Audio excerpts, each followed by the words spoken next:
Bumi Nusantara kita merupakan tempat yang unik, tempat yang penuh dengan misteri, legenda dan cerita-cerita dari peradaban lama. Cerita-cerita yang terus-menerus memberikan nafas bagi kehidupan masyarakat kita, menjadi sebuah tuntunan dalam kehidupan. Kearifan lokal dan penghormatan terhadap alam merupakan hal yang selalu dijadikan petua hidup. Namun perkembangan zaman senantiasa mengikis hal-hal seperti ini dan membuat kita lupa betapa pentingnya kearifan lokal ini. Dan berikut merupakan sebuah cerita mengenai Nusantara yang selalu diliputi oleh legenda dan mitosnya, yakni sejarah tentang Sabdo Palon dan Mbah Petruk. Ketika pertama Islam masuk ke tanah Jawa, tidaklah semulus yang orang sangka. Sebab tanah Jawa sudah ada manusia, juga ada bangsa jin yang menganut kepercayaan kuno. Ada yang menduga mereka adalah penganut Hindu dan Buddha, yakni agama yang pada saat itu berkembang. Namun banyak yang menduga mereka adalah penganut kepercayaan Jawa kuno. Mereka ini dipimpin oleh Sabdo Palon. Karena paham mereka yang berbeda, maka ketika Islam masuk disambut dengan peperangan. Bukan peperangan sembarang perang, namun perang mistis, perang ilmu-ilmu gaib. Sehingga tidak sedikit ulama Islam yang dikirim dari Mesir gugur dalam peperangan mistis tersebut.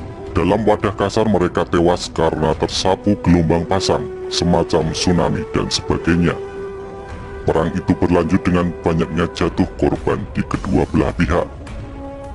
Maka diutuslah Syekh Subakir, ulama asal Persia atau Iran yang dikenal ahli ilmu gaib dan bisa melihat bangsa jin.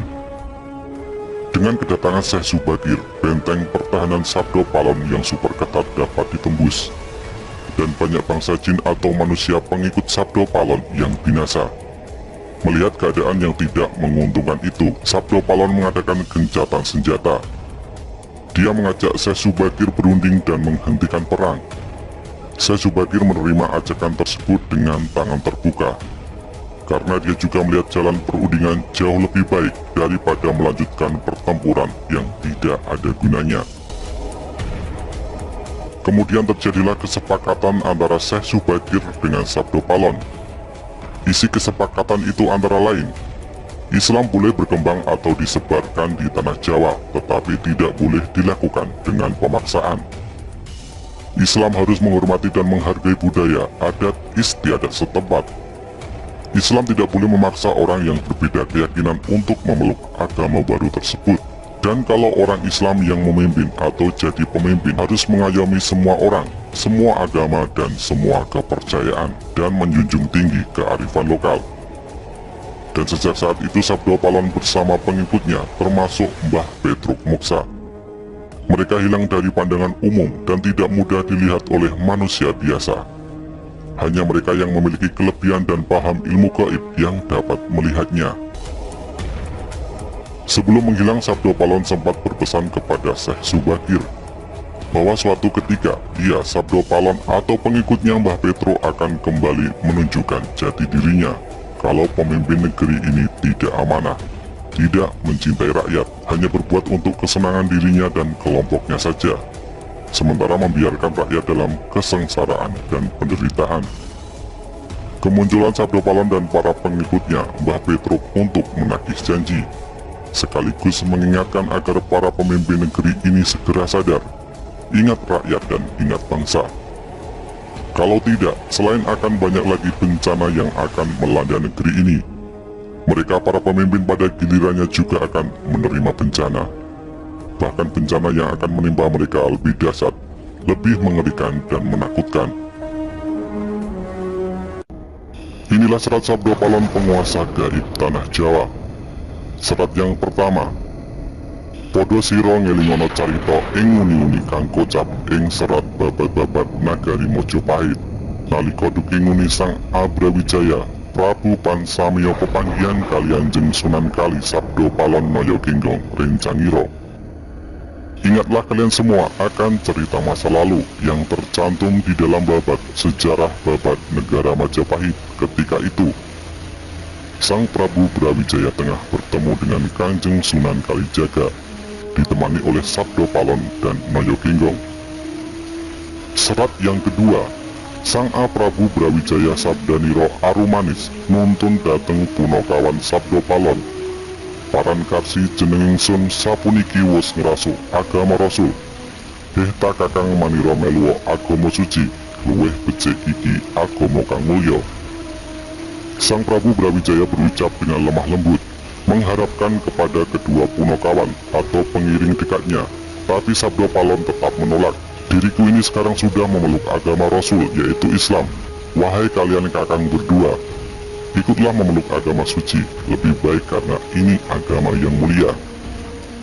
Serat yang ketiga, Sabdo Palon matur sugal, yen kawula boten arsi ngrasuo agama Islam, wit kula puniki yekti ratuning Dahyang Jawi, momong marang anak putu sagung kang Poronata kang jumeneng ing tanah Jawi wis pinasti sayekti kula pisahan.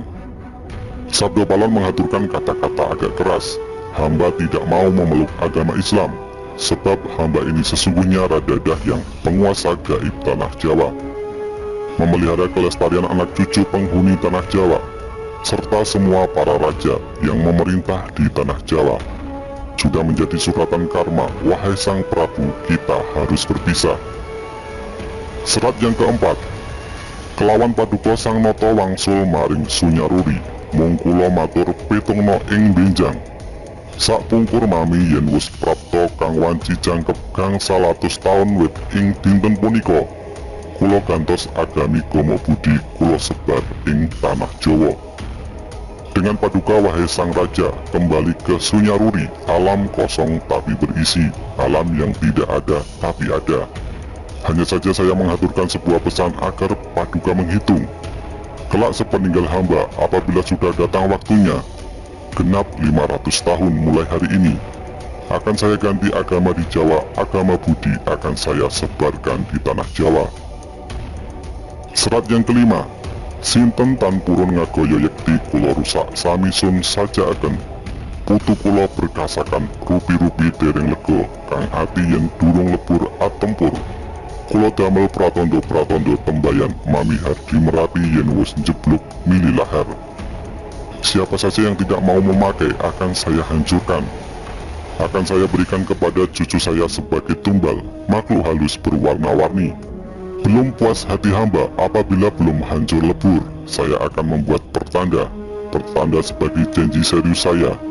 Gunung Merapi apabila sudah meletus mengeluarkan lahar. Serat yang keenam, Idul Milen Purukiro Ngodo Banger ingkang warih inggih punika wedal kula wis nyebar agama Budi Merapi.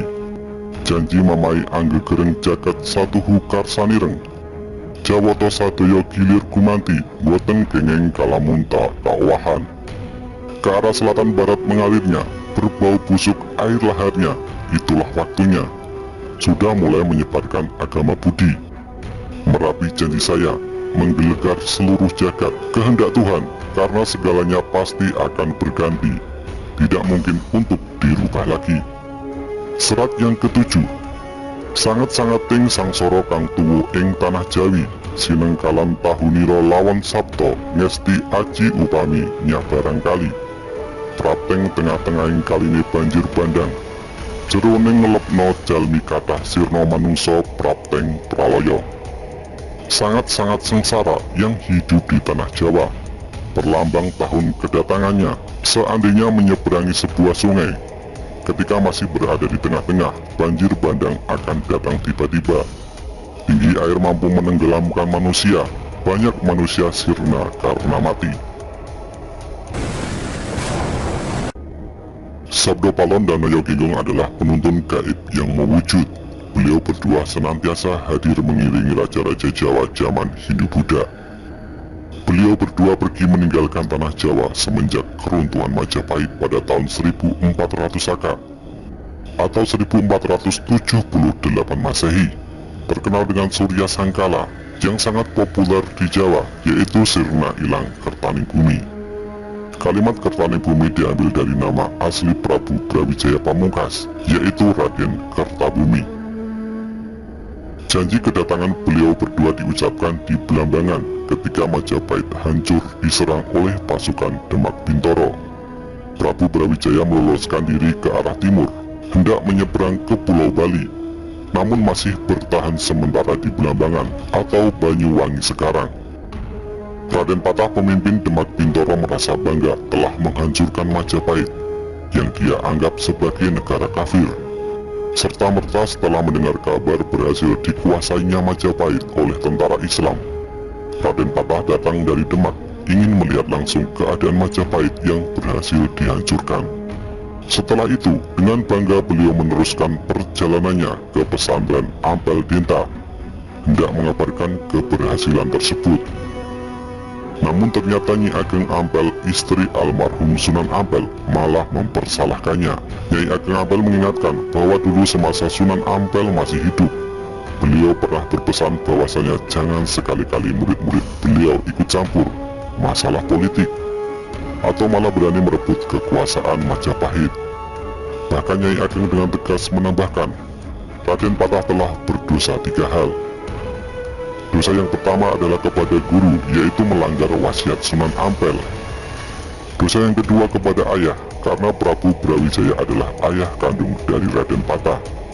Dosa yang ketiga adalah kepada raja, karena raja adalah imam, tidak boleh dilawan tanpa alasan yang benar. Sebab selama memerintah, Prabu Brawijaya tidak pernah melarang penyebaran agama Islam, bahkan menghadiahkan tanah Ampel Denta di daerah Surabaya sekarang sebagai tanah otonom, diizinkan untuk dipakai sebagai basis pendidikan agama bagi orang-orang muslim. Dengan sangat menyesal, Raden Patah meminta petunjuk bagaimanakah cara untuk menghapus kesalahannya. Nyai Ageng menyarankan agar kedudukan Prabu Brawijaya Pamungkas sebagai raja harus dikembalikan. Namun yang menjadi masalah adalah kemanakah sang Prabu meloloskan diri. Nyai Ageng memperkirakan sang Prabu pasti menuju ke Pulau Bali. Raden Patah berniat menyusul sendiri, namun dicegah Nyai Ageng Ampel. Karena setelah kejadian penyerangan Majapahit oleh tentara Islam terjadi, maka tidak akan ada satupun orang Islam yang akan dipercayai oleh sang Prabu. Tidak Raden Patah, tidak Nyai Ageng Ampel, tidak pula para wali yang lain yang turut serta membantu penyerangan tersebut. Namun hanya ada 2 wali yang mungkin masih beliau percayai. Pertama Syekh Siti Jenar dan kedua Sunan Kalijaga. Karena kedua wali ini terang-terangan menentang penyerangan pasukan Islam ke Majapahit. Karena hubungan Raden Patah tidak begitu baik dengan Syekh Siti Jenar, maka dia meminta pertolongan Sunan Kalijaga untuk melacak keberadaan Ramandanya. Dan jika ditemukan, dimohon dengan segala hormat untuk kembali ke Trowulan, ibu kota Majapahit, untuk dikukuhkan lagi sebagai raja. Sunan Kalijaga bersedia membantu. Ditemani beberapa santri, beliau langsung melakukan pencarian ke arah timur. Dan ternyata benar, di Belambangan banyak umbul-umbul pasukan Majapahit, serta para prajurit Majapahit yang siap tempur berkumpul di sana. Dan benar pula Prabu Brawijaya masih ada di sana, belum menyeberang ke Pulau Bali. Agak kesulitan, Sunan Kalijaga memohon bertemu dengan sang Prabu. Namun karena sang Prabu tahu betul Sunan Kalijaga yang seringkali beliau panggil Said itu, menurut pasukan sandi atau intelijen Majapahit, Sunan Kalijaga bersama pengikutnya sama sekali tidak ikut dalam penyerangan ke Majapahit. Maka Sunan Kalijaga dipersilahkan menghadap walau dengan kawalan ketat. Disinilah dialog Serat Sabdo Palon terjadi. Sang Prabu Brawijaya ditemani Sabdo Palon dan Noyo Kinggong dihadap oleh Sunan Kalijaga beserta sesepuh Majapahit yang kebetulan bersama-sama sang Prabu hendak menuju ke Pulau Bali. Menyusul beberapa masyarakat Jawa lainnya yang lebih dahulu melarikan diri ke sana. Mendengar penuturan Sunan Kalijaga, sang Prabu luruh hatinya, karena sejatinya sang Prabu kini tengah menggalang kekuatan besar untuk merebut kembali tahta dari tentara Islam. Tidak bisa dibayangkan apabila itu terjadi, karena pendukung sang Prabu Brawijaya masih banyak tersebar di seluruh Nusantara. Pertumpahan darah yang lebih besar pasti akan terjadi. Putra-putra Prabu Brawijaya masih banyak yang berkuasa dan mempunyai kekuatan tentara yang besar, seperti Adipati Handayaningrat IV di Pengging, Lembu Peteng di Madura, Bondan Kejawen di Taruk, dan masih banyak lagi. Sunan Kalijaga meminta agar pertikaian dihentikan, dan sudilah kiranya sang Prabu kembali memegang tampuk pemerintahan. Prabu Brawijaya menolak, karena jikalau itu terjadi, maka beliau akan merasa terhina oleh putra selirnya sendiri, Raden Patah yang lahir dari putri Cina Engkian dan dibesarkan di Palembang dalam asuhan Adipati Arya Damar atau Swan Liong. Bagaimana tidak, seorang ayah harus menerima tahta dari anaknya sendiri. Memalukan. Ketika perundingan menemui jalan buntu, maka Sunan Kalijaga mengusulkan agar beliau dengan kebesaran jiwa mau memeluk Islam. Dengan demikian seluruh pendukung beliau pasti akan meninggalkan beliau satu persatu, dan pertumpahan darah yang lebih besar lagi akan terhindar. Mendengar akan hal itu, Prabu Brawijaya tercenung. Untuk menghindari peperangan lebih besar, setidaknya usulan Sunan Kalijaga memang masuk akal. Demi perdamaian, sang Prabu mengesampingkan egonya, maka penuh dengan kebesaran hati, beliau menyatakan masuk Islam. Terkejut seluruh yang hadir, termasuk Sabdo Palon dan Noyo Ginggong, hingga terlontarlah sebuah janji seperti tercantum pada serat Sabdo Palon di atas. Sepeninggal Sabdo Palon dan Noyo Ginggong, sang Prabu pun bersedia kembali ke Trowulan. Namun bukan hendak kembali menduduki tahta, akan tetapi mendamaikan seluruh kerabat Majapahit, agar merelakan tahta dipegang oleh Raden Patah. Dalam perjalanan pulang inilah, Sunan Kalijaga meminta bukti ketulusan sang Prabu dalam memeluk Islam. Sunan Kalijaga memohon untuk memotong rambut panjang sang Prabu dengan sebilah keris. Setelah diizinkan, Sunan Kalijaga memotong rambut beliau, tapi ternyata tidak satu helai pun terpotong. Sekali lagi Sunan Kalijaga meminta keikhlasan sang Prabu memeluk Islam, dan sekali lagi Sunan Kalijaga memotong rambut beliau. Kali ini terpotong sudah. Namun Sunan Kalijaga belum puas. Menjelang berangkat kembali ke Trowulan, Sunan Kalijaga mengambil air comberan yang berbau tidak sedap, dimasukkan ke dalam sebilah bambu. Di hadapan sang Prabu beliau menyatakan bahwasanya apabila air comberan ini sesampainya di Trowulan, airnya berubah tidak berbau busuk. Nyata sudah sang Prabu telah lahir batin masuk Islam. Berangkatlah rombongan itu ke Trowulan. Sesampainya di Trowulan disambut dengan sukacita oleh masyarakat Trowulan.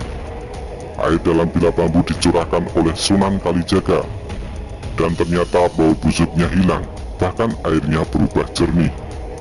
Untuk mengingat kejadian itu, belakangan diubah namanya menjadi Banyuwangi hingga sekarang. Tidak berapa lama di Trowulan sang Prabu jatuh sakit. Putra-putranya datang berkumpul. Melalui Sunan Kalijaga beliau mengamanatkan agar menghentikan pertumpahan darah Hindu-Buddha dengan Islam.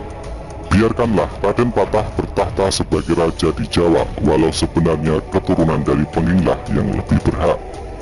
Menjelang akhir hayat beliau berpesan agar di atas pusara makam beliau jangan diberi tanda bahwasanya beliau adalah Prabu Brawijaya, Raja Majapahit terakhir. Namun tandailah dengan nama Putri Campa Anarawati, permaisuri beliau, sebab beliau merasa diperhinakan sebagaimana wanita oleh putranya sendiri. Dan penghinaan itu didukung oleh permaisurinya sendiri, Dewi Anarawati, Putri Campa yang beragama Islam. Dewi Anarawati inilah bibi dari Sunan Ampel. Dewi Anarawatilah yang menyarankan agar sang Prabu memberikan Ampel Deta kepada Sunan Ampel untuk didirikan sebuah pesantren Islam. Maka jangan heran apabila di Trowulan tidak diketemukan makam Prabu Brawijaya, melainkan Putri Campa. Padahal makam Putri Campa yang asli berada di Gresik. Begitu Majapahit diserang pasukan Islam, beliau diungsikan ke Gresik hingga beliau wafat.